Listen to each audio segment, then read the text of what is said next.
Vamos a ver cómo fue el sábado. El sábado fue un día bastante intenso con un montón de actividades interesantes.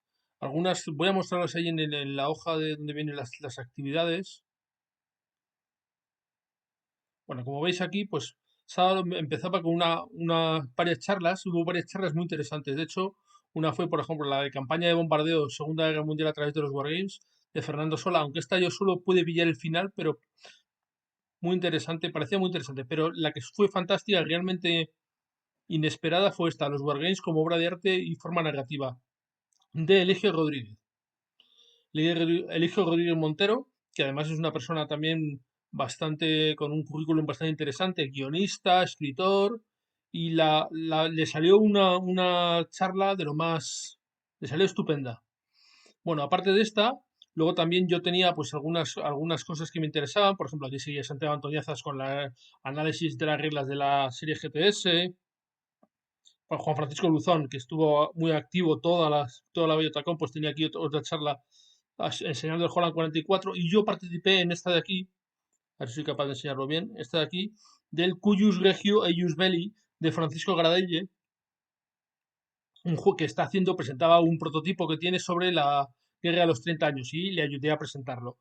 Esto hizo que me perdiera la presentación del Never Surrender, que me apetecía mucho, pero justo me pilló con una actividad en la que participaba, con lo cual complicado. Y luego por la tarde, a partir de las 4, empezaba con una charla que en principio no me llamaba mucho la atención, pero que luego me enganchó completamente, que era esta de Tomislav Zivcic sobre la guerra de Bosnia. Este es el autor del juego Brotherhood and Unity, un juego que publicó Compass Games, un juego muy interesante sobre la guerra en Bosnia en los años 80, y él como autor y además como persona que estuvo allí, porque él era adolescente cuando tuvo lugar esta guerra y nos lo fue contando y fue muy interesante. Claro, me quedé enganchado y todas estas otras actividades que estaban por aquí, pues no las conseguí ver.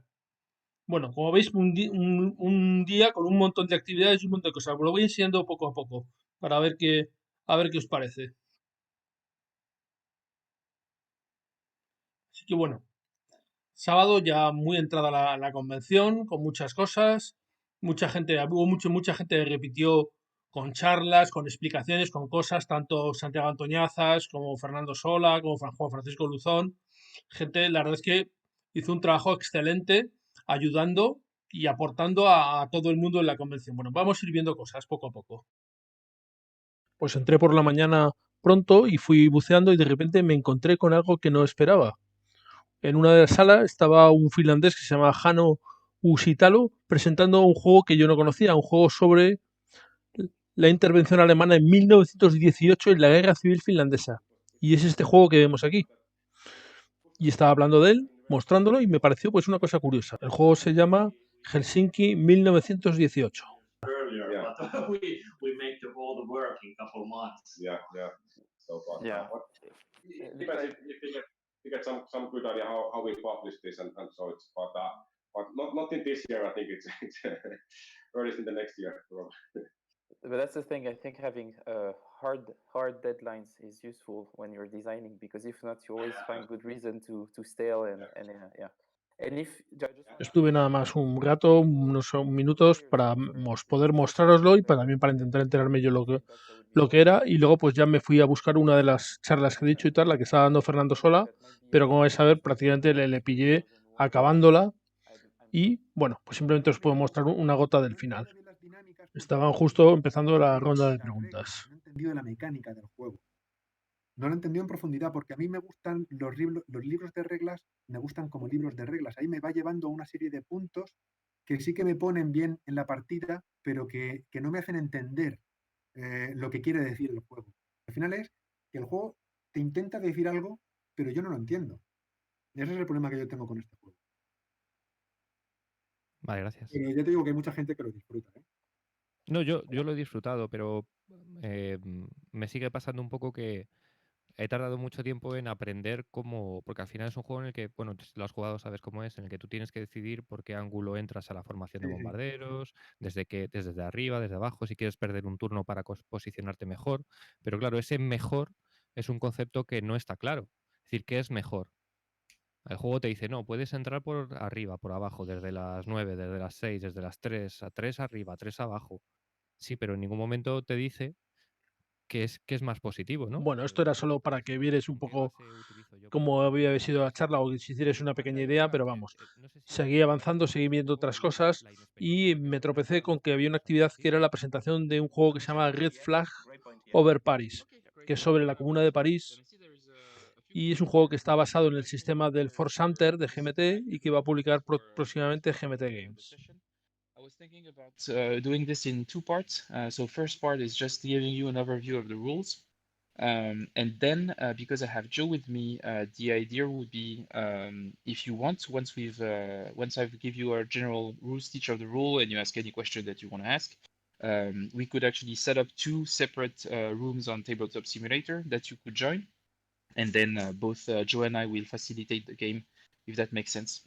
But first, I will just walk you through the general workings of the game. Does anyone have any question before I start?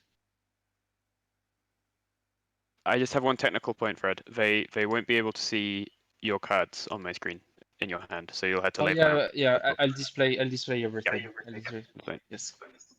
Okay, so then if there are no questions, I guess I will jump straight into it and give a bit of context for those who were not at the session on Thursday. So this is a game called Red Flag Over Paris. It's going to be published by GMT.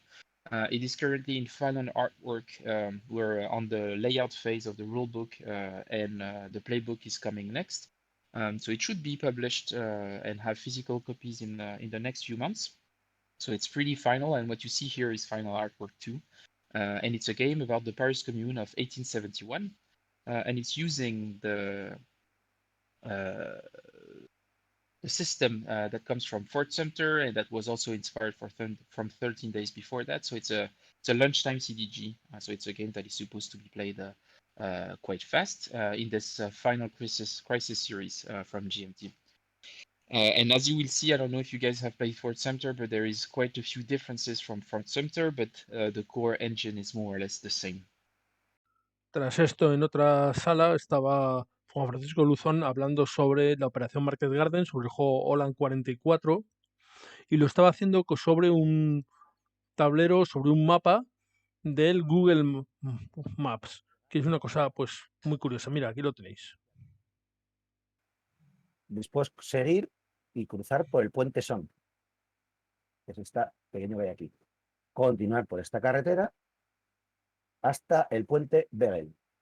Originalmente este puente no existía. Es este puente. Ahora hay muchos más cruces, en la época había menos, obviamente.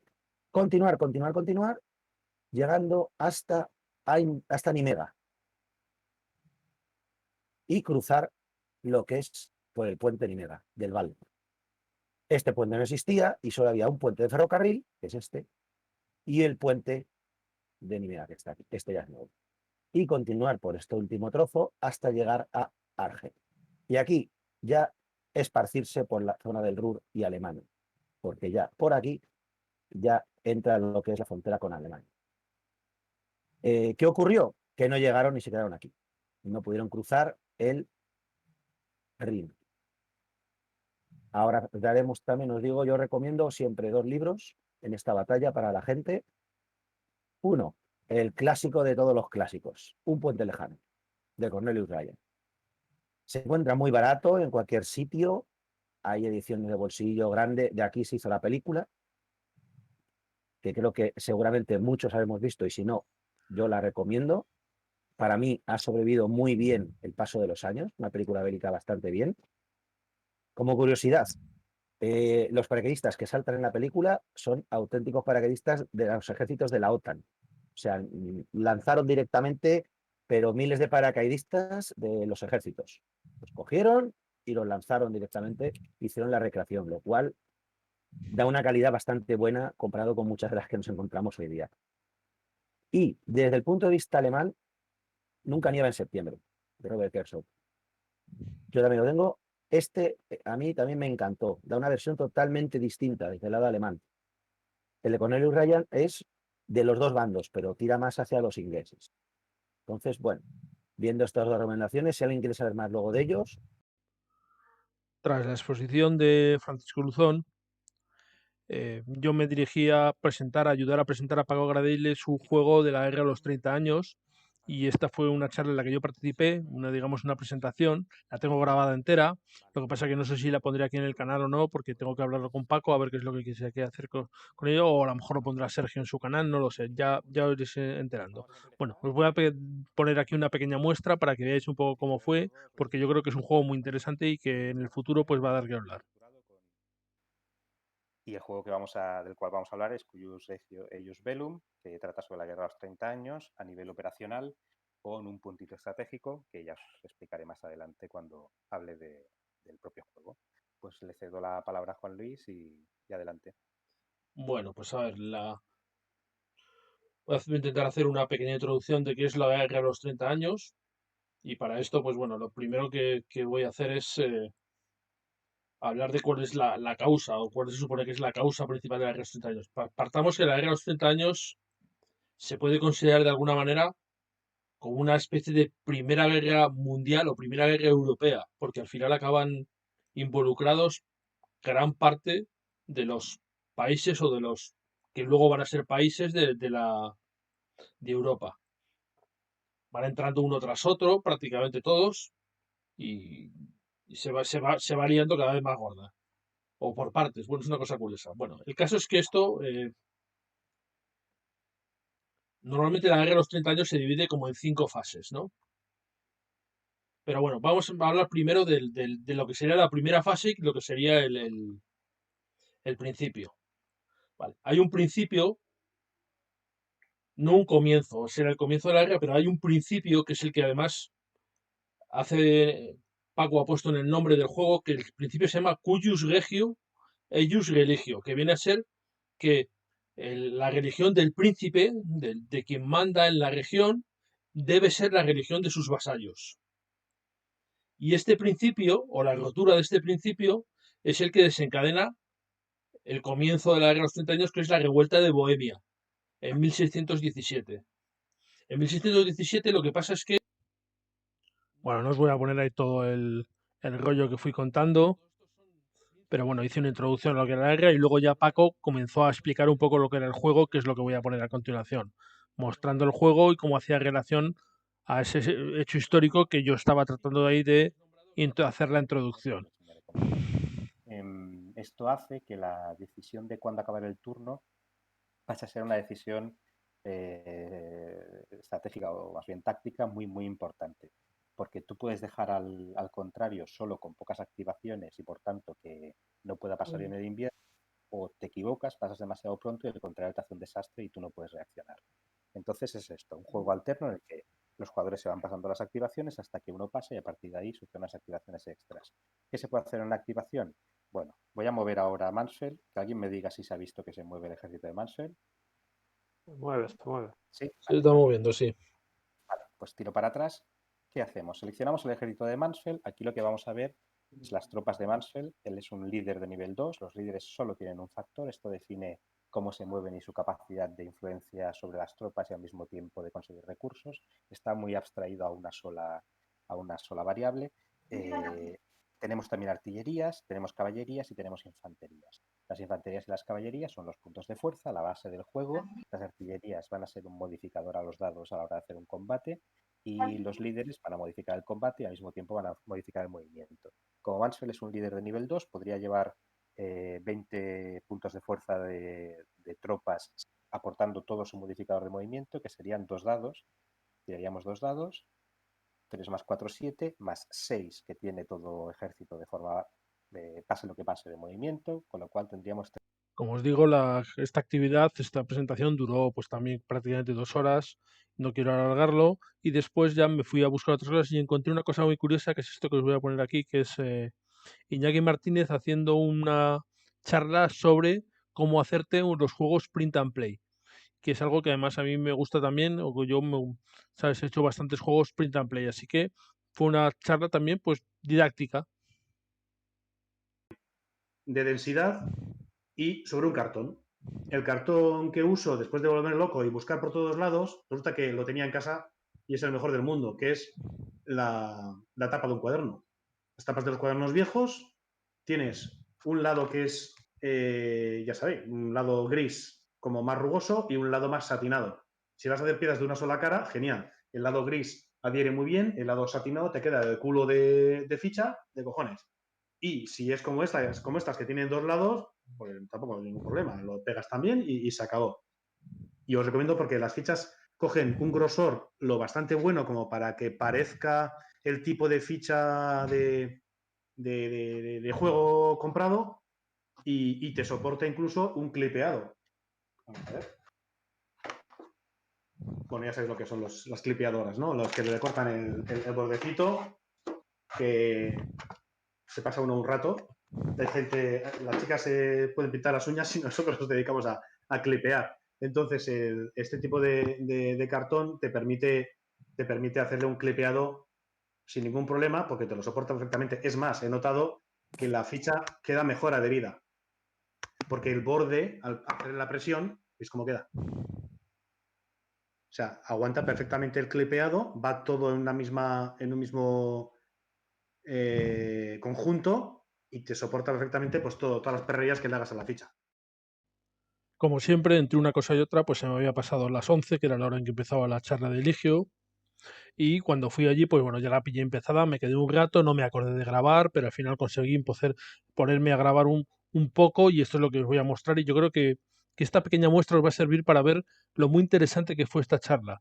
La charla era sobre los wargames como obra de arte y forma narrativa y claro, con el background que tiene Eligio como guionista de cine y como escritor, pues le supo dar una forma muy interesante. Esta charla no fue grabada, es una lástima, solo de estos pequeños trozos que tengo yo aquí, pero creo que Eligio va a hacer un programa con Eduardo y con Alejandro, jugando con los abuelos, donde van a tratar de repetir de alguna forma esta charla. Así que veréis que va a ser muy interesante. No es un arte colectivo, evidentemente, porque es mi novela y nada más. O sea, y trabajo yo solo normalmente, aunque luego entran personas que parecen invisibles, pero son fundamentales, como los editores, los correctores y los tipografistas y tal, y los diseñadores de arte que aportan muchísimo, la verdad, a la novela. Pero el cine, la televisión es un arte colectivo, aunque normalmente en el pasado parecía que las películas las hacían los actores y luego los directores. Ahora está en la moda de los directores, realmente en el cine es una suma de aportaciones, o sea, el guión, nace todo en el guión, luego se suma el director, actores, la fotografía es fundamental, la dirección de arte es capital, el montaje, que nunca se le tiene en cuenta cuando se habla de películas, el montador se le suele dejar aparte, y el montaje, hostia, te puede cambiar todo. O sea, y eso bueno, no estoy aquí para hablar de cine, pero fijaros en los montadores. De hecho, la mejor película de Michael Bay, no es casualidad que sea la de 13 días, o 13 horas, perdón, la de Benghazi, es la que está mejor hecha. Y si te fijas, es que tiene unos montadores de la hostia. O sea, para esa peli se cogió a los montadores habituales de Ridley Scott y Soderbergh, y joder, le salió un peliculón. Le salió un peliculón porque tiene un montaje acojonante y es... Bien. Y ya aclarado estas dos opiniones de que para mí el wargame sí es cultura y sí es arte, y por supuesto sí es relato porque estamos contando cosas, ¿qué tipo de relatos nos encontramos en el juego, ¿no? En un wargame? O sea, ¿por qué es un relato y qué es un relato en él? Yo creo que hay tres elementos en esto, ¿no? Hay lo que se nos cuenta en el juego, lo que nos cuenta el juego sobre su época y luego lo que nos cuenta el juego sobre nosotros. Y entonces voy a hablar uno por uno de estas tres cositas, ¿no? Con esto ya acabado la parte teórica, vamos luego a otra cosa que creo que va a ser más divertida. Bueno, ¿qué es lo que se cuenta en el juego? Es evidente. Por una parte está la historia dentro del juego, ¿no? Es pues un juego de la Segunda Guerra Mundial, o es un juego de la Edad Media, o es un juego del Señor de los Anillos, o es un juego de Star Wars, o sea, puede ser ficticia, puede ser real, puede ser inventada por el creador o una adaptación, ¿no? Que es, en ese fondo, en eso estamos muy parecidos a lo que se hace en el cine, fíjate. Y luego esa es la historia dentro del juego, que ese es el sistema que nos plantea.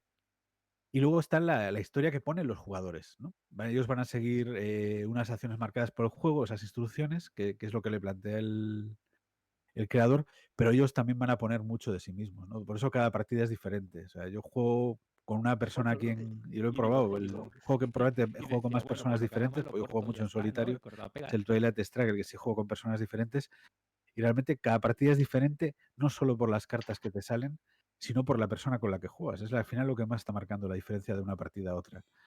Y eso es muy bonito porque te dice que el juego no estás jugando solo a la simulación de la guerra, sino que estás jugando con otra persona. Estás interactuando con esa persona, que es lo más interesante, ¿no? Y también eso lo he oído en algunos podcasts que me ha gustado mucho, la importancia de rolear, la importancia de meterte, si puedes, dentro de la época. Eso la hace muy bonito, ¿no? Que digas, pues voy a comportarme como, no imitando la voz ni cosas así, pero sí de intentar sentirte como se sentía ese general o ese alto mando o esos soldados, ¿no? Y eso es también una cosa que en lo que creo que el Wargame tiene un plus sobre otros juegos, ¿no? Y eso se dice mucho en muchos canales, ¿no? Que los euros, al ser más abstractos, o los juegos más clásicos, al ser más abstractos, que te lo puedes pasar genial, pero no genera una historia tan potente o tan llena de contenidos, ¿no? El Wargame, por su naturaleza, va a generar muchos más contenidos. Y para mí el ejemplo clave es, yo jugué en su día al ajedrez mucho, estuve en un club, incluso competí y gané algún trofeo incluso, y recuerdo del ajedrez, recuerdo los resultados finales de todo. O sea, recuerdo una partida, por ejemplo, en la que jugué con un tipo que era muy superior a mí, que era un crack, y el tío estaba jugando al ping-pong mientras jugaba una partida simultánea conmigo y otra persona a ciegas. Y nos ganó a todos, incluso el ping-pong. Entonces, me acuerdo de eso, me acuerdo de que el tío nos pulió, pero de lo que pasó en la partida no me acuerdo de nada, ¿no? Y sé que gané un torneo que de segundo, que me hizo mucha ilusión, pero no recuerdo nada de las partidas. Sin embargo, de Wargames recuerdo momentos de partidas.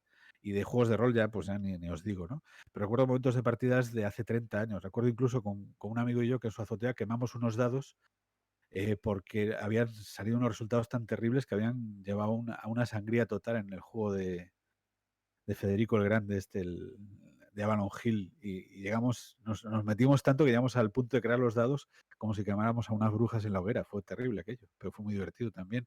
Y fíjate, esas cosas me acuerdo, y me acuerdo exactamente que fue por un asedio en Custrin y no sé qué, no sé cuánto. O sea, te quedas con la historia, y eso el Wargame es una cosa, y el rol que yo creo que no me gusta usar la palabra superior, pero sí los hace más bonitos, ¿no? Y luego el Wargame, como todo, como cualquier cosa que esté situada dentro de la historia, nos cuenta, nos habla de su época, ¿no? A mí, yo esto lo veo mucho en el cine, que es lo mío, en las series. Como una película te habla de lo que pasa en esa película, pero te habla también de la época en que está hecha esa película. Por ejemplo, hace poquito hice un podcast con Casus Belli que aún no está emitido, se emitirá más adelante. Yo creo que se va a emitir, como trata de Normandía, se va a emitir en junio, pero bueno, en el que hablaba de cómo las películas del desembarco de Normandía, analizamos unas 20 películas del desembarco de Normandía, pues cómo en esas películas puedes ir siguiendo la historia del siglo XX a través del año en que están hechas, ¿no? Por poner un ejemplo, en el 50 y algo se hizo una peli que se llama Red Bull Express, que es sobre el sistema, sobre los camioneros que llevaban suministros desde Normandía hasta las tropas que estaban en el frente, ¿no? Que fue mientras iban ocupando Francia, ¿no? Y es una película, pues, que habla de que esos conductores eran negros y cómo no estaban integrados en el ejército, y cómo, pero que sin embargo su lucha fue capital, y cómo eran valientes y esas cosas. Y no es casualidad que esta película fuera en el año 54, porque en ese momento, bueno, fuera antes del 54, hay un elemento clave para mí en el guión, es el midpoint. En muchos manuales de guión o charlas de guión no se habla de él. El midpoint, en narrativa, en guión, es un acontecimiento que ocurre más o menos a mitad de película, o a mitad de capítulo, o a mitad de temporada de una serie, y que cambia radicalmente la serie en dos, o la película en dos, que divide la historia en dos, haciendo que de repente coja un sentido completamente diferente, ¿no? Por poner, o sea, hay mil ejemplos. Yo, de hecho, siempre que escribo, siempre cuido muchísimo el midpoint, ¿no? Para mí es, aparte, ahora estoy con un director trabajando mucho, y los dos somos unos obsesos del midpoint, ¿no? Y de que el midpoint realmente te marque toda la segunda parte de la película y que sea muy claro. Yo, por ejemplo, cuando hice ahora el podcast con Casus, no estés con Niebla de Guerra, hay un podcast que hice que eso lo podéis escuchar ya, que es sobre La Gran Evasión, la película, que yo hablo de la película y ellos hablaban sobre todo de la parte histórica de lo que ocurrió realmente. Pues al hablar de la película les marqué mucho el midpoint, por eso el midpoint es capital, ¿no? El midpoint de La Gran Evasión es que la primera mitad de la película es súper divertida, con ellos intentando cosas, ves cómo van preparándolo todo, es todo muy divertido, es de ingenio, es casi una comedia de enredo, de estafa fabulosa, ¿no? Pero de repente les pillan un túnel, de repente se les viene abajo todo ese cachondeo que se traían y uno de los que estaba participando, al ver que no van a poder huir, se lanza a la alambrada y es ametrallado. Es el primer muerto que vemos en la película. Ese es el midpoint. De repente ya no es un cachondeo la película. De repente, hostia, se está jugando la vida, de repente la película entra en otra fase, entra en otro tono incluso. Y de repente hace que sea todo más grave y de repente se te encoge las tripas y dices, joder, ahora. Y en otras películas es más festivo, yo que sé, por ejemplo, La momia, que es una peli de aventuras muy divertida, la moderna. La primera mitad de la película es un Indiana Jones, son unos tíos en la búsqueda de un tesoro. Pero cuando encuentran el tesoro que ocurre en la mitad, de repente ese tesoro trae un regalo sorpresa, que es que despierta un monstruo que quiere destruir el mundo. Y la segunda parte consiste en parar al monstruo. Entonces, ahí el midpoint realmente divide la película en dos películas, ¿no? Entonces, en los juegos de guerra... ¿Veis? La charla de Eligio es una delicia de escuchar, porque es que han sido, pues he puesto aquí prácticamente nada más que 10 minutos y te quedas con ganas de seguir oyendo y dices, no, no me pares aquí, ¿por qué se corta? Pero bueno, no grabé más, así que bueno, tenemos que esperar a que hagas esta charla de nuevo con Eduardo y Alejandro en Jugando con los Abuelos. Pero esta, como veis, fue muy interesante. También muy interesante es a la que vamos a ir ahora, que es una que estuvo luego, que es la de Tomislav Zizek sobre la guerra en Bosnia. Esta fue en inglés, pero también muy atrayente, con unas cosas, pues que claro, de una persona que lo ha vivido lo puede contar. Bueno, vamos a ver cómo es esto. There were interviews with the people who took part in that smuggling operation, and it was a very big operation indeed, very lucrative for some people who took part in it. On the other hand, you had mainly Croats supplying the Bosniaks from the start of the war, because otherwise Bosniaks wouldn't be able to survive. And that agreement was alive even during the war between Croats and Bosniaks. The war that started here in the very mixed area of Srednja Bosna. And that agreement, yes? I have one question regarding this issue. I can't, my mind can't imagine how, even if Bosniaks were at war with Croats, Croats continue supplying them. Yes. It's difficult to me to understand. For me as well, and for many people. I mean, you have to think of this way. In 1990s, it was, and at the beginning of this war in 1992, it was the thinking in Croatia that us Croats and Muslims are fighting the same war against our common enemy, the Serbs. And when the Serbs started capturing Bosniak cities like Bijeljina or Brčko or Sanski Most, those people came to Croatia as refugees. And we had many Muslim refugees in Croatia from 1992 onwards. One of my best friends is from Sarajevo, and he was a refugee here. In my own classroom, I was in the high school then, there were like 28 of us, or even 30, and almost 10 or 11 were refugees, some from Beja, some from Croatia. So when this war happened between Croats and Bosniaks, and it's considered that the war erupted somewhere for real, somewhere in 1993, I think it was March or April, but it was slowly burning even in 1992. But in 1993, it got all in, started flaming throughout the region. What's interesting, you had Bosniaks and Croats fighting that war here in Srednja Bosna, but not in Posavina. In Posavina, they were cooperating normally throughout the war. But here, only in Srednja Bosna, they were fighting each other. And we were supplying them, but the cost of supplying them went up because Croatian government knew that due to diplomatic reasons and foreign relations, we cannot stop supplying the Bosniaks. And what Croatian government wanted, first and foremost, después de un largo rato hablando sobre los acontecimientos históricos, Tomislav pasó a hacer la comparativa dentro de su juego, mostrándonos las imágenes del tablero de su juego y hablando de cosas sobre el juego, pero también haciendo relación al hecho histórico. Even if their units were cut off into enclaves. And this was historically correct. And I have also added a card which enabled these Muslims to dig a tunnel beneath the Sarajevo airport in Butmir, as they did, as a kind of a way for a Muslim to improve his position, even though he can't connect, even though he can't connect to Croatia, and it gives some kind of supply flavor to the game. So how did this question of supply guide the actions of the Serbs? Well, this question of supply was paramount for the Serbian side.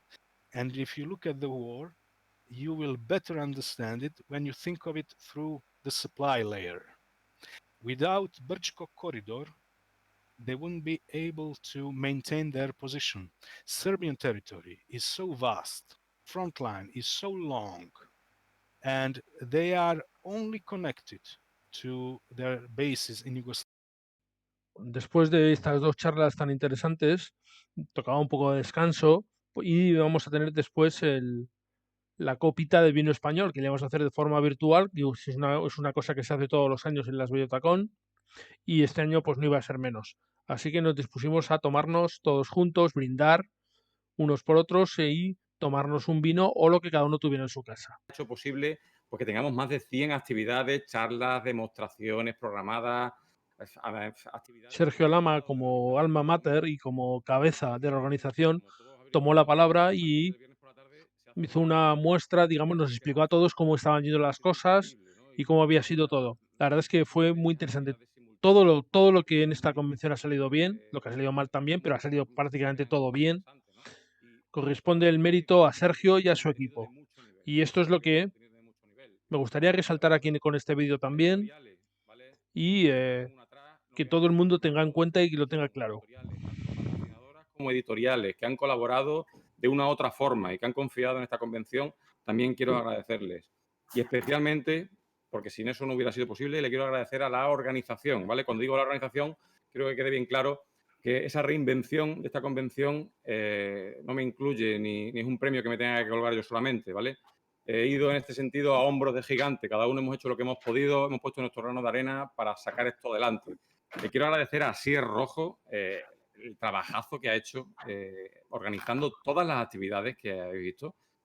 Quiero agradecerle a César Moreno porque ha sido el que dio alas a dos locos como Asier y como yo, que a finales de noviembre se nos ocurrió decir que podíamos hacer una convención online y bueno, pues no lo dijimos literalmente, pero esa expresión de no hay huevos y aquí estamos. Y quiero agradecer a José Luis, también sabéis que es el que está conmigo siempre codo con codo y es al que le lloro muchas veces y el que colabora en esta edición y en anteriores. Una asistencia tanto en las hojas de cálculo, la gestión de los datos, el envío de la documentación a muchos de vosotros. Y bueno, y en el apoyo técnico a Zalo, a Pablo Soler y bueno, y a todo el staff técnico, todos aquellos que veis en naranjita, en rojo, todos esos, todos los que ponga como staff técnico, que se han ofrecido a ayudar a todo el mundo. Eso que ponéis @staff y enseguida aparece alguien para acudir enseguida para que todos los problemas se solventen, ¿vale? Sin todos ellos no hubiera sido posible. Yo recibo con mucho gusto todas las felicitaciones, pero que sepáis que este trabajo es de muchísima gente, ¿vale? Y que os incluye a todos vosotros, a los asistentes también. Y que entre todos, pues lo hemos conseguido. Como bien decía el póster que anunciaba la convención este año, unidos hemos conseguido, yo creo, que poner a esta convención, yo no hablo de nacional, hablo con una convención internacional de primer nivel. Y si hablamos de convenciones virtuales, pues bueno, no sé si no estamos en el número 1 ahora mismo. Y que si somos 300, no somos espartanos, pero somos los 300 españoles que este año hemos puesto todo para que estemos donde estamos y que bueno y que por todos vosotros pues tenemos la convención que nos merecemos, que es la mejor, a mi juicio es la mejor. ¿Qué voy a decir yo? Y nada, y por todos vosotros quiero que, aunque no podamos vernos, es una lástima, pero que levantéis esa copa de vino, el que tenga una copa, el que tenga una lata, el que tenga lo que sea, menos un vaso de agua, podéis levantar lo que queráis. Y que brindemos por todos nosotros, ¿vale? Y que muchas gracias a todos. Salud, Bravo. camaradas. Muy bien. Bravo, salud. bravo, Bien. bravo. Salud. A todos vosotros, chavales. Vamos, saludos a todo el mundo. Salud a todos. Saludos para todos. Salud. Qué cojonudo. Salud. Abrazos y aplausos. Aplausos, aplausos. Vamos. Sí, sí, sí. Ahora nuestros vecinos ya creen que estamos locos. Bien. Los míos lo Ya saben. lo sabían, Asier, ya lo sabían. Ya me imagino, también es cierto. Y la familia ya hemos Y con este brindis, pues prácticamente se cerraba el sábado, aunque no para todos. Yo tenía que grabar luego con los abuelos y había alguna otra actividad más. Pero como veis, pues digamos este brindis fue un poco el colofón a la convención y desde luego al sábado, aunque nos queda todavía por ver todo lo que pasó el domingo, que también hubo cosas interesantes. Bueno, nos queda por ver el domingo. La verdad es que el domingo yo ya estaba algo cansado, han sido bastantes días con bastante actividad y bueno, pues intervine o entré poco en el Discord para ver las diferentes actividades y entonces grabé algunas cosas, tampoco demasiadas. Y bueno, eso es lo que voy a mostrar. Algunas de las cosas que vi, que no fueron muchos, pero sobre todo porque yo ya estaba cansado. Aunque sí había bastantes actividades, seguía viendo actividades, el ritmo realmente no bajó mucho. Pero bueno, el que sí bajó el ritmo fui yo. Así que bueno, pues voy a enseñar lo que pude grabar más o menos. Pues nada más entrar al Discord de la plataforma, me sorprendí al ver que en la sala de Dracoideas estaban hablando de un juego de aviones de la Segunda Guerra Mundial, que en principio no sabía muy bien de qué iba, pero cuando estuve escuchando vi que se trataba de un juego sobre lo que se llamaban las Brujas de la Noche, un escuadrón de bombardeo nocturno del ejército soviético, el 588 Regimiento, de hecho, de bombardeo nocturno, que estaba formado exclusivamente por pilotos que eran mujeres y que bombardeaban por la noche. Y es una historia que yo he visto hace tiempo muy, muy, muy curiosa y muy interesante. Y bueno, están haciendo un juego sobre él, están probando el prototipo. A veces lo que hacían era, uno de los pilotos iba distrayendo los reflectores y los antiaéreos alemanes, mientras el resto hacían el bombardeo. Y luego se iban rotando, que la verdad es que había que tenerlos duros para atacar así. Entonces, en las cartas hay una sinergia y si pertenecen al mismo escuadrón y estas dos atacan al mismo objetivo, tienen un dado, o sea, un -1 al dado de defensa alemana. Porque son pilotos que han volado juntas, que se compenetran y que una distrae, digamos, a esos antiaéreos mientras la otra escuadrilla realiza el ataque. Por O lo sea cual que la 2 y la 3 que vayan juntas, ¿no? Efectivamente. Este evento va sobre suministros, es decir, tenemos que lograr que si logramos que tengan menos de 4 de suministros los alemanes en este turno, ganaríamos 2 de prestigio adicionales. Y si los suministros son superiores a 7, pues hay un nuevo antiaéreo en juego, que no nos interesa. O sea, suministros menor o igual que 4. Entonces nos interesa que la 2 y la 3 ataque al cuartel general, por ejemplo. Por ejemplo, y luego pues el antiaéreo, pues ahora mismo la verdad es que el antiaéreo donde está tampoco no está fastidiando mucho. La 1 la puedes mandar a unidades, perfecto, y si quieres le puedes poner munición adicional, que tenemos aquí el marcador de munición. Una cosa, los suministros tienen que subir 4 por el evento. Una de las actividades más atractivas era la charla con Ed Beach, el diseñador de Jared Stand, del Virgin Queen y de otros juegos también bastante conocidos de GMT. Y estaba pues explicando un poco diferentes cosas. Una charla que además se hizo con traducción simultánea, lo cual hacía que más gente pudiera estar atendiéndola.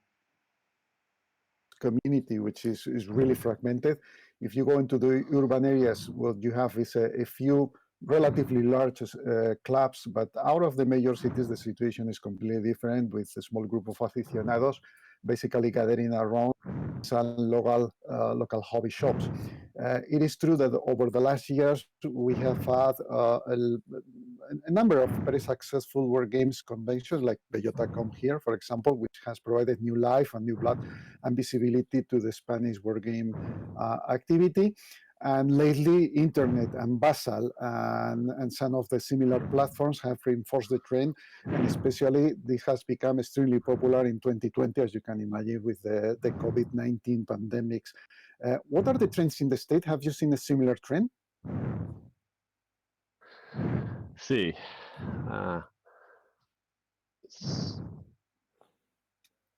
So the my favorite activities every year are the World Board Gaming Championships. It's 9 days of playing all the different games I like.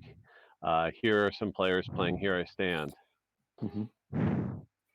Dice que una de sus principales actividades ha sido participar en los campeonatos de juegos, y que aquí hay, por ejemplo, una foto del campeonato de Here I Stand. But sadly, in 2020, with COVID-19, that cannot happen. So there are other activities that I like to do as well, smaller conventions, such as the Winter Offensive from MMP Games. And Alberto Romero came over and was a participant at this convention with us back about a year ago, early in 2020. But unfortunately, that convention has also been canceled. Dice que la otra gran convención es la de las relacionadas con the Great Campaigns, de las grandes campañas de la Guerra Civil Americana, que Alberto además participó activamente a principios de 2020, la de Winter Offensive, pero que desafortunadamente, pues evidentemente este tipo de convenciones pues ahora mismo no funciona por el tema de la pandemia. Okay. So I have also turned to online games, and the best example of that is the play of Ticket to Ride. There's a very good online game for Ticket to Ride, and I've been playing it every week with my extended family. Okay. And in 2020, we played 300 games of it. Wow.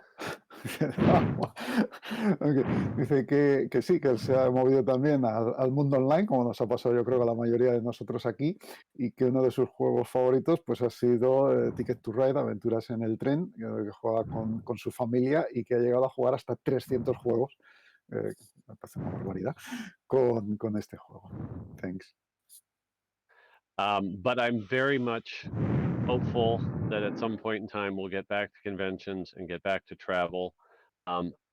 I was able to travel to Spain in 2013 when my daughter spent a semester studying abroad in Sevilla. And so we have some pictures of my family in Sevilla.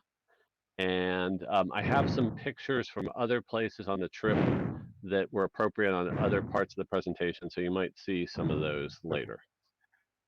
Dice que en cualquiera de los casos que lo que está deseando es volver a los juegos presenciales, que concretamente de España pues es un sitio que le encantaría volver, que estuvo en 2013 porque su hija estuvo estudiando aquí no sé si un semestre o un trimestre, y que hay algunas fotos y que nos va a enseñar más fotos más adelante en la presentación de sitios en los que está aquí en España. Okay. Okay. The next question is, what drives you to design a game for a large series like Great Campaigns and then move to brand new card-driven games? Can you give some detail on your design process? Sure. I design games in the games that I want to play, the games that are interesting to me personally. I know if I design a game, I'm going to be playing it hundreds and hundreds of times, so it better be a subject that I'm very interested in and a type of game that's the natural game that I like to play. Okay. Dice que uno de los temas que evidentemente le motiva es que son juegos en los que quiere él jugar, que tiene gran interés y que va a jugar de forma repetida. Okay.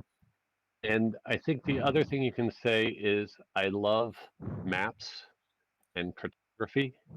And so that's been a huge interest of mine, is any game with a really very interesting, detailed map. So that's why I love the Great Campaign series. They have the very, very good maps drawn by Charlie Kibler. But I'm also a big fan of European history, and sort of anything to do with Europe is of big fascination for me. So that's what drew me to Here I Stand and Virgin Queen. Dice que dos de los temas que también pues, le motivan mucho es curiosamente la cartografía y los mapas, y que eso fue una de las cosas que le motivó a meterse en la serie de la Guerra Civil Americana, unos mapas desarrollados por Charlie Kibler, si no he tomado nota mal, y que luego el otro tema que le fascina y que le atrae enormemente es la historia europea, y que ese es uno de los temas por los cuales ha desarrollado estos dos juegos, Here I Stand y Virgin.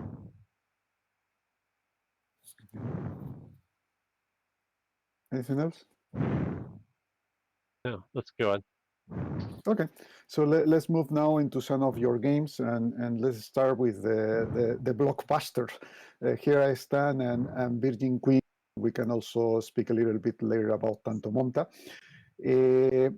First of all, we'd like to know about Here I Stand. The question is, was this period especially attractive to you, and since when on your youth in the university, when did you came to get in contact with this period? Por cierto, sí, lo he echado ahí en lo de lavar, he echado unos calcetines y first come into contact with it at university, but not because of anything that I was studying. It was because of the SPI game A Mighty Fortress. Okay. And the game A Mighty Fortress was very, very attractive to me because we had a gaming group of 6 people and we could all take different roles, and sort of the stories and the role playing there was very, very interesting. Okay. Dice que curiosamente sí que entró en contacto con este periodo en la universidad, pero no por nada que él estuviera estudiando, sino por un juego antiguo de SPI que se llama Mighty Fortress, y que había un grupo de gente de 6 personas con las que jugaba habitualmente, y que le era muy interesante por el rol que tomaba cada uno de ellos en el juego. Okay. Como siempre, pues había actividades en otras salas, y en otra estaba Paco Gradelle hablando sobre, o mostrando, en realidad haciendo una partida de prueba de su juego, del Cuyo Regius, del cual yo estuve ayudando en la presentación el sábado del día anterior.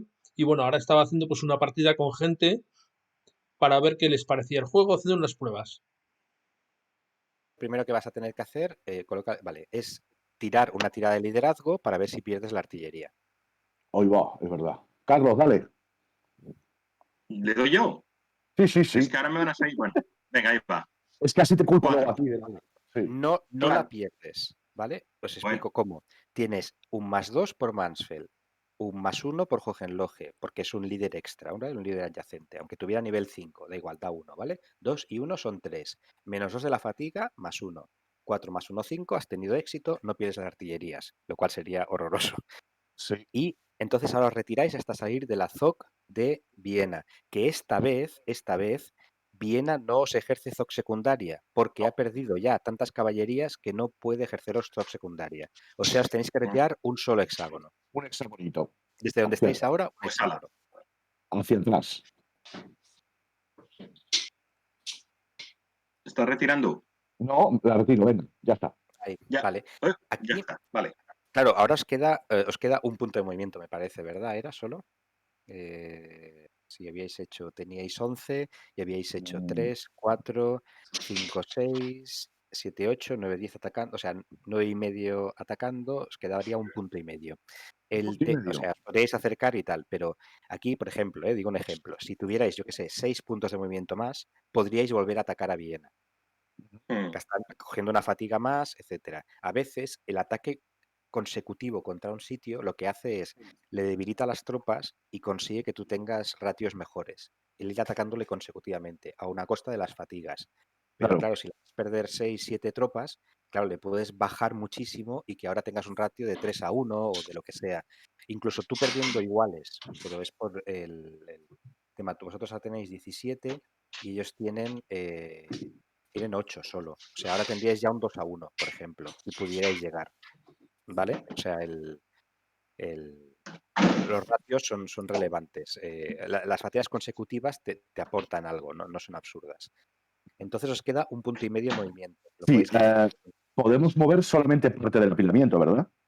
podéis mover todo lo que queráis o podéis dejar parte del apilamiento aquí y seguir con el resto. Pero ha de ser Porque- con Mansfield, que es el líder que ha sido activado. Sí. O sea, podemos dejar aquí una parte del apilamiento, ¿no? Y continuar con Mansfeld, por ejemplo, ¿no?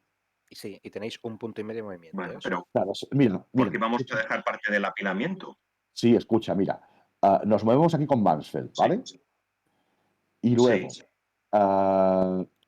esto vamos a coger con Mansfeld. Vamos a otra sala y tenemos a Carlos Márquez hablando y enseñando cómo se juega su juego el otro lado de la colina, donde los jugadores son miembros del alto mando alemán y tienen que lidiar unos con otros, digamos, repartirse las diferentes funciones, las diferentes cosas para tratar de ganar la guerra y además ser ellos los más destacados, los que ganen más prestigio. La tecnología.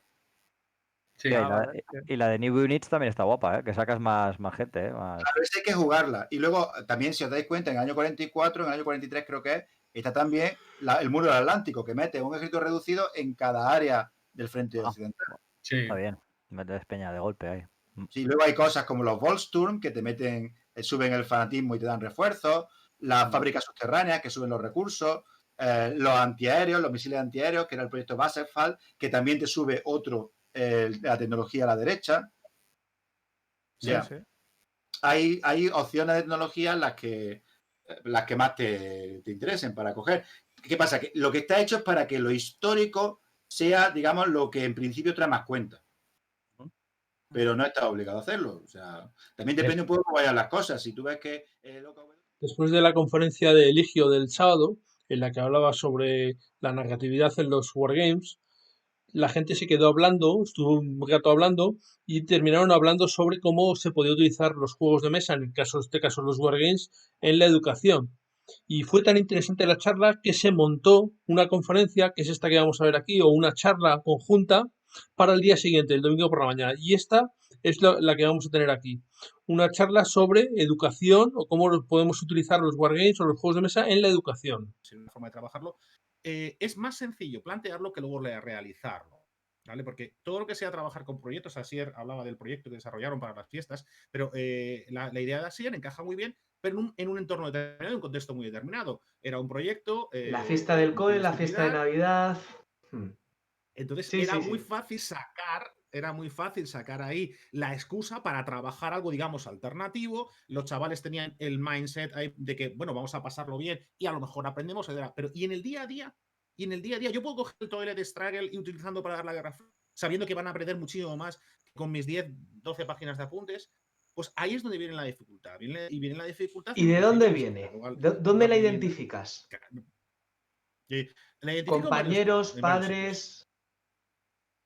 Fundamentalmente yo la veo en el asunto alumnos, porque tú estás trabajando con un grupo heterogéneo, increíblemente heterogéneo, y aunque nosotros pensamos la emotividad que hoy en día todas las metodologías activas nos piden, la tiene al 100%, la posibilidad de coeducación la tiene al 200%, tú coges la fórmula y sale perfecta porque es difícil trabajar. Y ahí el problema está precisamente en que tú estás llegando a alumnos que están en clase, que son las 10 de la mañana, toca dar historia y a ver cómo paso esta hora de la mejor manera posible. Y él lo que quiere no es aprender específicamente, oye, si aprende, pues bueno, pero siente un rechazo a lo que tú le vayas a plantear, porque bueno, esto es la asignatura, y al final lo que tengo que hacer es probar. Y al final él te va a pedir una puntuación y al final, pero con esto llego o no llego. Y vas a tener el caso de infinitos alumnos que pueden tener muy buenas notas, pero que sinceramente pues no les apetece jugar a lo que tú les propones, porque se lo propones tú.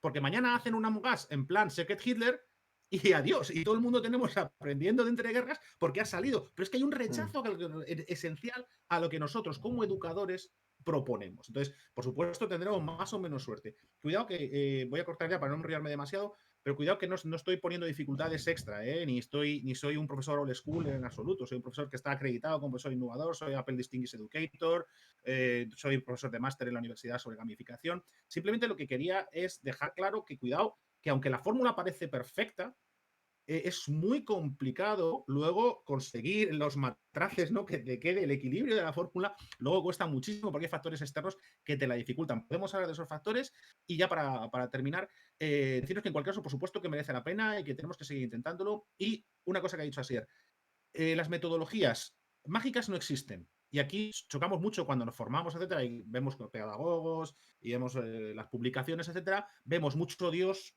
emperador que nos dice esta es la palabra de Dios, esto es el futuro de la educación va por aquí, pero no tienen tiza. No se dan cuenta de que eso en el día a día de la clase es complicado. Y eso es lo que a mí, como profesor innovador, me molesta muchas veces, que no nos damos cuenta de que en la teoría es una, la práctica es otra. Podemos matizar por ahí. Muchas gracias, Asier. A ti, Javier. Albert, hombre, Albert, pero ponte por Dios una cámara que no te vemos el jepeto. Estás en sombra. No, tío, que no estoy en sombra, tío. Ponte una luz o algo. A ver, ¿qué nos cuentas, Albert? Soy tu padre. Nada, que lo que quería decir era que en relación a lo que comentaba antes, lo que estabas diciendo ahora, yo no soy ni profesor ni nada, ¿vale? Me molan los juegos de mesa, me mola el Game-Based Learning y me mola colgar vídeos que no mira nadie. Pero básicamente la idea es que tú lo miras, fantástico. El tema, yo lo que me he encontrado, porque he hablado con bastantes escuelas, institutos, para intentar meter el Game-Based Learning, he hecho proyectos con la biblioteca de mi pueblo, yo pensando de que la gente, hostia, hay una biblioteca, vamos a hacer una cosa nueva, de que en vez de estar leyendo, o al lado de los libros que hablan de la Segunda Guerra Mundial, meter un Churchill, la caja vacía, por supuesto, pero que quien se interese que me avise y vamos a jugar al Churchill, eso no ha servido para nada, ¿vale? Porque el único que iba era yo y mis colegas y ya está, y para eso ya tenemos un club. Entonces, yo lo que quería comentar era que estuve buscando metodologías de este tipo, Game-Based Learning y tal. Me encontré hace tiempo una gente en Estados Unidos que se llamaban, si mal no recuerdo, Institute of Play o algo por el estilo. Y esta gente lo que hacían era juegos de mesa para poder introducir en clase para hacer, pues eso, Game-Based Learning. Pero se trataba de juegos de mesa rollo print and play de duración 5, 10 minutos, 15 minutos. Este es el principal problema que veo. Los juegos comerciales históricos de los que aprendemos realmente no sirven para meter en clase, ni de coña, ¿vale? Necesitan una adaptación, yo creo. O sea, no es lo cojo y lo meto. O sea, puedes Correcto. utilizar el mapa y puedes explicar el concepto sobre el mapa y tal, ¿vale? Pero que directamente el juego para utilizar en clase no se puede por tiempos y porque no está diseñado para eso. Hay que pensar en sesiones de 55 minutos. Es donde voy. Es donde voy. O sea, realmente creo que puedes utilizar, son los que sois profesores, sabréis más, en los materiales para ensalzar un poco lo que es la explicación sobre lo que quieres explicar.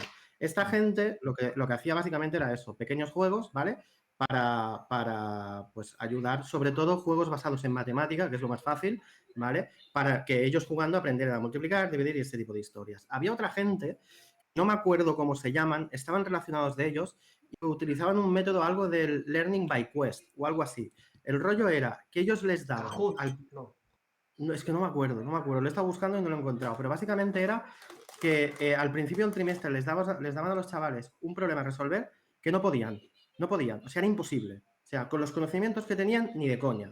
El rollo era que a medida que iban introduciendo mecánicas, juegos durante las clases, llegaba un momento que a uno le saltaba el chip, ¿sabes? Y dices, hostia, esto creo que ahora lo puedo solucionar. Y era una metodología bastante interesante. Hace tiempo también escuché a un señor que explicaba que los juegos de rol a él le habían ayudado a, ¿cómo se llama esto? A diversificar las posibilidades de solución de problemas. Es decir, de que al final un dungeon... Exacto, el dungeon crawling típico, ¿vale? Tú puedes solucionar esa mazmorra de varias maneras. Una de ellas es morir, pero no es la que mola. Pero hay varias de ellas. No la solucionas muy bien. Exacto, ¿vale? Pero que hay varias maneras de hacerlo y que a él eso, a nivel personal y empresarial, le había servido mucho para afrontar crisis de varias maneras, ¿vale? Entonces, otra gente, ya con eso acabo, que había visto que es muy interesante y que yo, desde lo que os estoy oyendo decir, que creo que es la única manera de hacerlo, es, aparte de utilizar los materiales de los juegos o los juegos que tú hagas para tus propias clases, hacer una optativa de juegos de mesa en la que la idea sería, tú ya tienes 1 hora o 2 horas o las que te den que vas a estar a full con el juego y en el que ellos puedan repasar o revivir eso que se ha explicado en la clase, pero a un nivel más lúdico y con el juego. Y que además puedes hacer los típicos what if de, oye, ¿os acordáis cuando hablábamos, no sé, de la Guerra Fría, cuando Estados Unidos se metió en Vietnam? ¿Y si no se hubiera metido en Vietnam? Sacas la carta de Vietnam y las relacionadas en el Twilight Struggle y jugar, a ver qué pasa. Simular de esa manera. Pero eso yo lo veo más como extraescolar que como metida. Sacar esas asignaturas, ya sean extraescolares o dentro del horario lectivo, es algo que os quería hacer una pregunta. ¿Cuántos de vosotros decís en vuestros centros educativos, no sé, yo me dedico a esto, me mola esto, yo juego Wargames? ¿Cuántos lo medio enmascaráis? Porque yo lo medio enmascaro. Yo no me veo capaz de explicarle a un compañero a qué me dedico. No sé vosotros... Yo, Asier, perdona, yo no solamente lo digo, sino que he dicho en mi empresa que cogía vacaciones jueves y viernes. No estaba Quique, tú eres el jefe, tío. O sea, quiero decir, bueno, puedes hacer lo que quieras. Pero que os digo que a mi departamento de comercial ha dicho, tenéis que apoyar Bellotacón. Y entonces, bueno, pues lo tienen asumido a esto. No dicen nada. Pero vamos, yo lo que te quiero decir es que yo lo que veo es que hay una diferencia entre los alumnos de bachillerato y los alumnos de universidad. Yo tengo poca relación con los bachilleratos, algunos porque tengo sobrinos, a los que tengo que explicarle de vez en cuando historia no lo explico nunca. Matemáticas, dibujo técnico o química. Entonces su única obsesión es sacar una buena nota, o pasan o tienen... Pedro Iñaki Martínez estaba presentando el juego sobre la guerra de la Triple Alianza, la guerra que hubo entre Paraguay contra Argentina, Brasil y Uruguay a finales del siglo XIX. Y bueno, va a haber un juego que lo va a publicar la editorial Masqueoka y aquí nos estaban presentando o hablando un poco sobre el trasfondo de esta guerra. Soldado paraguayo, por lo menos al comienzo de la guerra.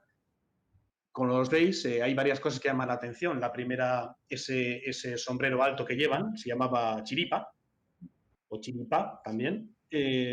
Así que ya sabéis dónde viene la expresión librarse de chiripa, ¿no? Cuando eso acababa agujereado y el soldado se lo quitaba, veía un agujero ahí y decía, ¡buah, me he librado de chiripa! Viene de eso. Y además también otra circunstancia sorprendente del tema del soldado es que iba descalzo. Los soldados paraguayos iban generalmente descalzos. No estaban acostumbrados. Para ellos el calzado era una extravagancia y solamente los oficiales y gente europea o de gran alcurnia como el propio presidente llevaban calzado. El resto les sobraba completamente y estaban plenamente acostumbrados a combatir descalzos. Más avanzando la guerra, como podéis ver, la uniformidad empieza a desaparecer porque realmente Paraguay luchó con todo lo que tenía y la uniformidad no era una prioridad, con lo cual pues empezaban a llevar, pues ya veis, los ropajes más indígenas. Aquí podéis ver una fotografía. Esta es una guerra también en donde comienzan a ver las primeras fotografías. Para que os hagáis una idea, la guerra civil americana estaba acabando en estos momentos, o sea que son coetáneas. Veréis que mucho de las uniformidades que veréis se aparecen mucho a los que estamos acostumbrados a ver para la guerra civil americana, es que es una época similar. Y podéis ver, por ejemplo, en esta fotografía que tenemos aquí a un soldado, bueno, a un guardián brasileño que está guardando a un soldado paraguayo. Veis que tiene el faldamento indígena, la chiripa y el tío va descalzo. O sea, es de libro esta fotografía. Y claramente se ve por las facciones pues que tenía facciones indígenas. Aquí vemos la caballería paraguaya, que bueno, al principio de la guerra tuvo mucha trascendencia, luego ya pues la propia falta de recursos hizo que no fuera posible mantener un gran número de tropas de caballería. Y una cosa que insistiré mucho durante toda la conferencia, es que esta guerra, aunque fue hace 150 años, aún hoy tiene mucha trascendencia. Tiene trascendencia para todos los países que estuvieron en el conflicto, tanto por lo que supuso entonces como por lo que significa ahora de lo que supuso entonces. Por ejemplo, podéis ver que actualmente el propio ejército paraguayo, y no le sobran recursos, mantiene unidades con la uniformidad de entonces, claramente con la intención de mantener vivo el espíritu, ¿no? El espíritu de lucha y bueno, pues ellos le dan un valor que no hay que despreciar. Yendo a los soldados aliados, aquí estos se parecen ya como dos gotas de agua a lo que podían ser los soldados de la Unión, sobre todo, de Estados Unidos. Es azul, mayormente, estos son soldados brasileños, los de la fila de arriba, son ilustraciones muy majas y aquí se puede ver, por ejemplo, que aquí están los soldados, alférez, un voluntario de patria, porque una cosa que le pasó a Brasil es que... La charla de Iñaki se iba alargando y pasó de describir un poco cómo eran los soldados, sus uniformidades y tal, a describir cómo fueron las operaciones. Quizá algo más osadas. El caso es que Mitre llevaba, digamos que había sido nombrado como jefe de todas las operaciones y decide lanzar un ataque sobre Curupaití, que está aquí en donde lo estés viendo. Pero es un ataque frontal, absoluto. Todas las tropas se lanzan en perfecta formación y es un absoluto desastre. 10.000 bajas aliadas y provoca unas pérdidas tan terribles que este ejército, estos dos ejércitos, porque son dos ejércitos, hay que acordarse, no tienen ya capacidad para nada, ni para seguir avanzando, ni para nada. O sea, tienen que reconstruirse enteros. Además, hay unas epidemias terribles. Imaginaros la cantidad de muertos en este área tan pequeña, la cantidad de muertos que ya tienen, las aguas están contaminadas, se producen terribles epidemias de cólera, y cuando digo terribles es que se cuentan por miles a la semana. Tienes miles de personas a las que enterrar o mandar a lejos para que no te sigan corrompiendo la zona. Es horrible, por supuesto, desde Paraguay pasa lo mismo, porque el cólera se contagia, pero... Iñaki, perdón que yo te interrumpo y te voy agregando cosas. Dale, Se caña. supone que a raíz de la cantidad de muertos que trae el río, Buenos Aires sufre la epidemia de cólera más grande que hubo en la Argentina. Fíjate, ¿y dónde estamos hablando? Porque este río, desde aquí hasta, ¿qué tendrá, Leandro? ¿Qué tendrá desde aquí hasta Buenos Aires? Sí, no, la verdad que no quiero, no sé. 800 es kilómetros muy o lejos. ¿cuántos? ¿Cómo? ¿Cuántos kilómetros habrá desde aquí hasta Buenos Aires? Sí, no sé, pero debe haber más de 1000 kilómetros fácil. O 1000 kilómetros. Pues imaginaros lo que suponía eso. O sea, la cantidad de muertos, qué desastres.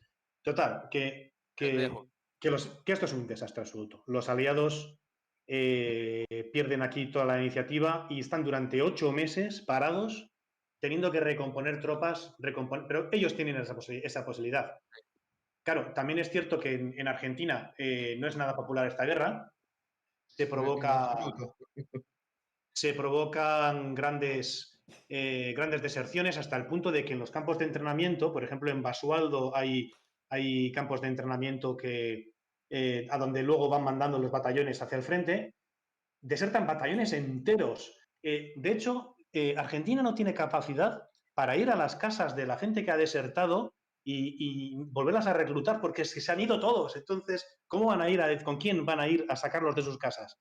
Tienen un problemón de la ostra. Y Mitre, que cae en absoluta desgracia para el mando de esta guerra, y tiene que volver además a Argentina a pagar los 50.000 fuegos que tiene abiertos, porque está a punto Argentina de rebelarse. Argentina no es un país estable en estos momentos, tiene muchas regiones que quieren apartarse del centralismo de Buenos Aires, y Mitre ya no puede seguir estando en esta aventura, tiene que volver a Buenos Aires a sujetar las riendas, con lo cual ya el mando a partir de esta guerra ya está más en manos de los brasileños. Pedro. Dime, Leandro. Gerson. Nesta batalha, hay también registro... Perdona, Gerson, te oigo muy bajo. ¿Lo oís bien los demás? Sí, estoy ouvindo. ¿Me oí? ¿Escuchas? Espera, te voy a subir, Gerson, que igual es que está muy bajo. Vale, dispara, dime. Ok. Nesta batalha, há registro de que ao final da batalha, né, os paraguaios que estavam na fortaleza saíram da fortaleza para saquear os soldados aliados brasileiros, argentinos, que estavam mortos, e saquearam equipamento. Então, além da derrota, que foi realmente uma tragédia terrível, eles aproveitaram para pegar material, pegar munição, armamento de los soldados muertos y feridos, de los heridos. Sí, que los heridos, ya te digo yo, lo que durarían heridos, claro, porque primero, la sanidad en esta época no era muy buena, y segundo, que era más sencillo robarle un muerto.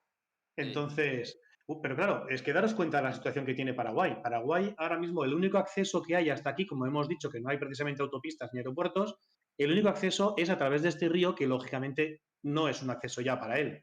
Y por el otro lado tiene que la selva de Mato Grosso. O sea que ahora mismo tener 10.000 muertos en un campo de batalla para ellos es maná del cielo. Pues fíjate, son 10.000 fusiles, munición y todo lo que pueden coger. Sí. Total, que continúa la guerra. Después de 8 meses, continuamos los combates. Segunda batalla de Tuyutí. Entonces, de nuevo, 8.000 paraguayos contra 15.000 aliados, pero las pérdidas no las puede reponer ya Paraguay. Son ataques que lanza Solano López, el presidente de Paraguay, con la intención de conseguir una victoria total y una victoria que haga rendirse a los aliados, pero eso no va a suceder. De hecho, los muertos aliados, aunque puedan ser más en determinados momentos, se pueden reponer, pero los paraguayos no. A estas alturas, los paraguayos van trayendo a chavales cada vez más jóvenes y a señores y a personas cada vez más mayores, a viejos, a jóvenes, que son los que van conformando las filas. Y como podéis ver aquí con los puntos señalo que van entrando más tropas y digamos que durante esos 8 meses el ejército aliado vuelve a recuperar su fuerza y comenzamos la siguiente fase. Ya para los paraguayos es evidente. Una vez que la flota brasileña se decide a cruzar por delante de las fortificaciones de Humaitá, que es esta de aquí, la que estaba resistiendo desde el principio, los paraguayos no consiguen evitarlo, por mucho que disparan, los acorazados brasileños resisten los disparos, y claro, ya una vez que la flota está más arriba, el suministro a sus posiciones de los paraguayos es muy complicado, los barcos brasileños pueden bombardear las ciudades más arriba, con lo cual no tiene sentido mantenerse en una posición tan avanzada como esta. Y entonces hacen una retirada dejando unas pocas tropas ahí. ¿La retirada dónde va? Pues al siguiente punto en donde pueden mantener, que es el río Tibicuarí. Es una zona toda esta muy poco agreste, así que se intentan apoyar en lo único que puede servirle, que es el río. Seguimos en la siguiente fase. Estamos ya en 1868, ya han pasado, pues fijaros, desde el 64, 4 años de guerra. O sea, Paraguay está agotada, pero también lo están Argentina y Brasil. Y viendo que esta posición aún le parece demasiado avanzada para el presidente, para los paraguayos, van más al norte y hacen una línea de defensa en esta zona que es la línea del Piquisiri, con todas las Y que podáis imaginar. Piquisiri es un pequeño arroyo, este de aquí creo, que no pone el nombre, y se apoyan ahí para evitar el avance de los aliados. Y además, hay unas lomas por aquí, en estas lomas que no tenían nombre, o por lo menos no se conoce muy bien cómo se llamaban, pero el presidente López las denomina lomas valentinas, por aquello de intentar darle un nombre un poco más de valientes, de las lomas valentinas. Entonces se apoya desde las lomas valentinas hasta el mismo río y hace una línea de defensa ahí. Y lo que hacen los brasileños, porque ya en estos momentos llevan la mayor parte del peso de la guerra, es una acción que, pues de nuevo, denota la decisión con la que adoptaron esta guerra, que fue, si por aquí no se puede ir, cada uno se preguntará, ¿y por aquí por qué no iban? Si es mucho más sencillo en vez de tener que enfrentarse a ellos por aquí. Pues porque toda esta zona de aquí es el famoso el Chaco boreal, y este Chaco... Esta zona está llena de pantanos, no está explorada, está llena de fauna salvaje, los soldados se hunden hasta la cintura y luego los siguientes 10 metros hay una especie como de montañita y luego lo siguiente es una especie de arenas movedizas, una locura. Entonces se deciden hacer una especie de camino sobre maderas y van construyéndolo paralela al río en este trozo y consiguen de esta manera poder no solamente pasar, sino que pasar los suministros y hasta artillería y cruzan a la altura de Villeta. Es una operación de flanqueo en unas condiciones muy difíciles, pero lo consiguen. Y comienza la decembrada. La decembrada es en diciembre del 68, como dice su mismo nombre, y es una serie de operaciones que los brasileños realizan por aquí detrás, en la retaguardia de los paraguayos, que las ven venir, ay Dios mío, nos han rodeado, ¿ahora qué hacemos? Y sin embargo, el presidente Solano López pues arenga a las tropas y dice, resistiremos, de aquí no nos sacarán, son unas posiciones bien preparadas. Y efectivamente estaban bien preparados. Lo que pasa es que las tropas... Tras la estupenda lección de historia que nos dio Iñaki Martínez sobre la guerra de la Triple Alianza, prácticamente la última actividad en la que yo vi, que quedaba prácticamente en las jornadas, en las Bellotacón, era el análisis que iba a hacer Armando Felgueroso de estrategias en Aníbal, en el juego que es sobre la Segunda Guerra Púnica. Tiene 5 refuerzos por turno, te sale a mitad de partida Arcipión con otros 5, y luego hay otras 5 o 6 cartas de refuerzo utilizables a lo largo de la partida. Es decir, es uno de sus puntos fuertes. ¿Y esto en qué se traduce? Primero, con Roma podemos perder batallas. Es decir, no nos dé miedo perder una batalla con Roma, porque podemos reponerlos. Luego puedes marcar dejando CUs, es decir, puedes marcar dejando puntos tropas. Cosa que el Cartaginés también puede hacerlo, pero le cuesta más, ¿no? Y puedes controlar. ¿Qué quiere decir controlar? Cuando hay provincias que se te pueden rebelar, si tú dejas una tropa encima del punto político, pues no se da vuelta, ¿vale? Entonces, esto te lo puedes permitir porque Roma tiene muchas tropas. Luego, el segundo punto de fuerte es que tiene movimiento naval. El movimiento naval no es como el cartaginés, que tiene que tirar una tabla, que se le puede hundir, que bla, bla. La movilidad con cartas de 3 y con cartas de campaña. Con cartas de campaña, recordad que se pueden mover 10 tropas y con cartas de 3, 5 tropas. Y esto es automático de puerto a puerto. No hay que tirar ni nada. Y por tanto, tiene una posición, geográficamente, la posición defensiva es fuerte. Con lo cual implica que Cartago tenga que tomar acciones más arriesgadas y por tanto que pueda sufrir más desgaste. Italia, pues ya sabéis, una península alargada que no tiene salida al sur para Cartago. La entrada por mar es muy complicada, a no ser que sea por unas cartas especiales, y las islas pues también son difíciles de acceso por el punto anterior, el tema de movilidad naval. Bueno, y hasta aquí el resumen de estas BioTacon 2021.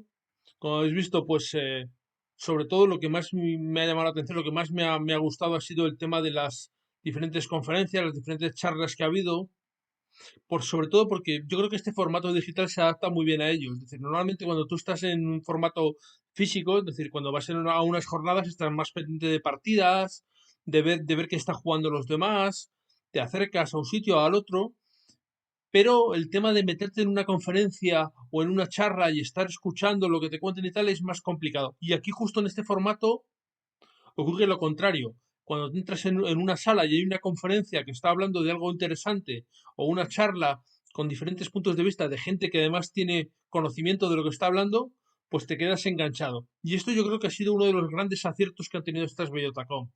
El tema que las charlas se han potenciado y ha hecho que muchos, yo soy el primero, que muchas veces estas charlas te las pierdes porque estás más pendiente de ver un juego o de jugar una partida, cosas que puedes hacer de una forma más sencilla en otras ocasiones, y en cambio estas charlas son oportunidades que solo vas a tener en este tipo de eventos. Y yo creo que esto ha sido probablemente lo más interesante, aparte que el formato lo ha permitido. Bueno, esto ha sido más o menos el resumen. Espero que os haya servido al menos para ver cómo ha sido todo esto, cómo ha funcionado. Y pues esperemos que en el futuro no haga falta que esto funcione, pero bueno, cabe la posibilidad de que se celebren de alguna forma alternativa, no alternativa, a lo mejor le propusimos así a Sergio, le dejamos caer la idea de que a lo mejor las BioTacon en físico pueden ser una vez al año, pero cada 6 meses a lo mejor se puede hacer algo parecido a esto virtual que hicimos. Bueno, ya veremos, a ver, Sergio, claro, todo esto es mucho trabajo, es cargar trabajo sobre la organización, sobre Sergio y todo su equipo. Es muy fácil para nosotros llegar y estar y meternos en las actividades y estar disfrutando de ellas sin haber tenido que gastar mucho tiempo y mucho esfuerzo, como han hecho todos los de organización, en preparar todo esto. Pero bueno, los deseos son estos, al menos lo que nos gustaría. Veremos lo que hay. Bueno, nada más, no quiero daros la lata, han sido ya varios vídeos, yo creo que se puede hacer un poco pesado todo esto de las BioTacon. Espero que os haya resultado interesante. Si habéis llegado hasta aquí, imagino que sí. Y como siempre, muchas gracias por verme y hasta la próxima.